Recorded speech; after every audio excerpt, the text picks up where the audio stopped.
میں ایک مضمون لکھنے کا کہا گیا اور وہ مضمون یوں تھا: it matters not what someone is born but what they grow to be.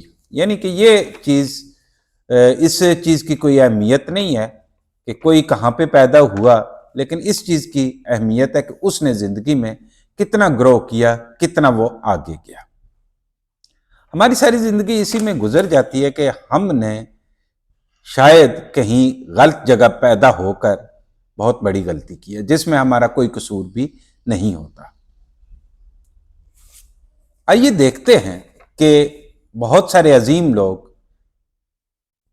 کس کنڈیشن میں تھے، کہاں پہ تھے اور کیا کرتے رہے تھے، اور انہوں نے گروتھ کیسے دی. سب سے پہلے قائد اعظم کو لے لیجیے. قائد اعظم کے والد صاحب، دادا اور سارے کا سارا خاندان، وہ سارے لوگ جو ہے وہ کاروباری تھے. انہوں نے کہا کہ نہیں، ایسا نہیں ہے، میں نے ایک اور ہی راستہ اختیار کرنا ہے. وہ وکیل بنے. وکیل بننے کے بعد پھر پاکستان کا نظریہ ان کے سامنے آیا. جب تک تو وہ پاکستان کے نظریے سے اتنے متفق نہیں تھے، اس وقت تک تو وہ عام سیاستدانوں کی طرح سے ہی رہے، لیکن جو ہی انہوں نے نظریہ پاکستان پر عمل درآمد شروع کیا، اسی کے ساتھ ان کی سوچ بھی بدل گئی اور کوئی انسان ان کو وہاں سے نہیں ہلا سکا. پتہ یہ چلا کہ ایک کاروباری خاندان کا ایک چشم و چراغ ایک بالکل مختلف پیشہ اختیار کرتا ہے اور اس میں کامیاب ہوتا ہے، کیونکہ وہ آہستہ آہستہ گرو کرتا رہتا ہے. گوتم بدھ ایک شہزادہ ہوا کرتا تھا. کتنے ہی شہزادے آئے اور مر گئے، لیکن گوتم بدھ نے ایک مختلف راستہ اختیار کیا. وہ راستہ کہ جو سب سے مختلف تھا. اس نے جنازہ دیکھا اور اس کے بعد کہا کہ نہیں، پہلے سچ کو تلاش کرنا ہے، سچ تلاش کرنے کے بعد جو ہے وہ اس کے لیے کام کرنا ہے. یہ وہ آدمی کہ جس نے ایک آسودہ حال زندگی گزاری لیکن ایک مختلف راستہ اختیار کیا. جے کے رولنگ، بہت آسان تھا اس کے لیے کہ وہ چاہتی تو ایک استانی ہو کر زندگی گزار لیتی، ایک بہت اچھی وائف ہو کر زندگی گزار لیتی اور مر جاتی.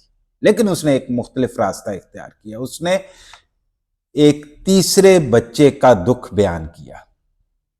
یہ بہت کم لوگ جانتے ہیں کہ ہیری پوٹر میں تیسرے بچے کا دکھ بیان کیا گیا ہے، جو کہ اپنی دنیا تخلیق کرتا ہے، اپنی دنیا تخلیق کر کے اس میں رہتا ہے اور اس کو انجوائے کرتا ہے.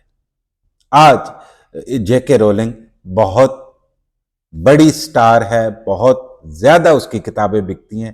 That is due to the fact کہ اس نے ساری دنیا سے علیحدہ اپنی ایک شناخت بنائی. آنند بخشی اسی طریقے سے والد، دادا، پردادا سارے مغلوں کے جو ہے وہ نوکر ہوا کرتے تھے. لیکن صورتحال کیا ہوئی کہ انہوں نے بالکل مختلف راستہ اختیار کیا اور ایک دن نہیں، 2 دن نہیں، 3 دن نہیں، بلکہ 14 سال تک مشقت کی.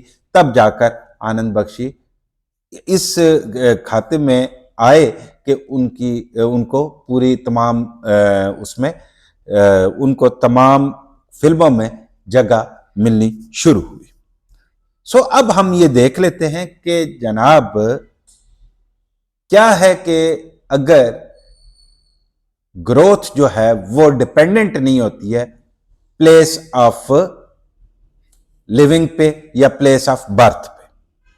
تو اگر کسی نے گرو کرنا ہے تو فرسٹ آف آل اس کو یوں کرنا پڑے گا کہ اس کو اپنی یونیکنیس کو پہچاننا پڑے گا کہ وہ کہاں پہ کتنا یونیک ہے. سیکنڈلی پھر اسے اپنی سکل ایریا کو دیکھنا پڑے گا، اور پھر اس کے بعد تیسرا اس کے لیے بہت امپورٹنٹ چیز ہے کہ وہ یہ دیکھے کہ اس راستے میں کتنی ہرڈلز آئیں گی.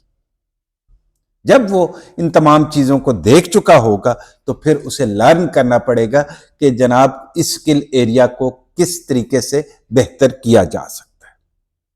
آگے پیچھے وہ دیکھنا بند کر دے گا، جیسے کہ اکبر بادشاہ نے کیا تھا. اکبر بادشاہ کی اگر کوئی مجھ سے پوچھے کہ جناب اس کی کیا خاصیت تھی تو وہ اس کا ان پڑھ ہونا تھا، جس کی وجہ سے وہ چیزوں کو مختلف حوالوں سے نہیں دیکھا کرتا تھا اور بالکل سادہ سوچا کرتا تھا.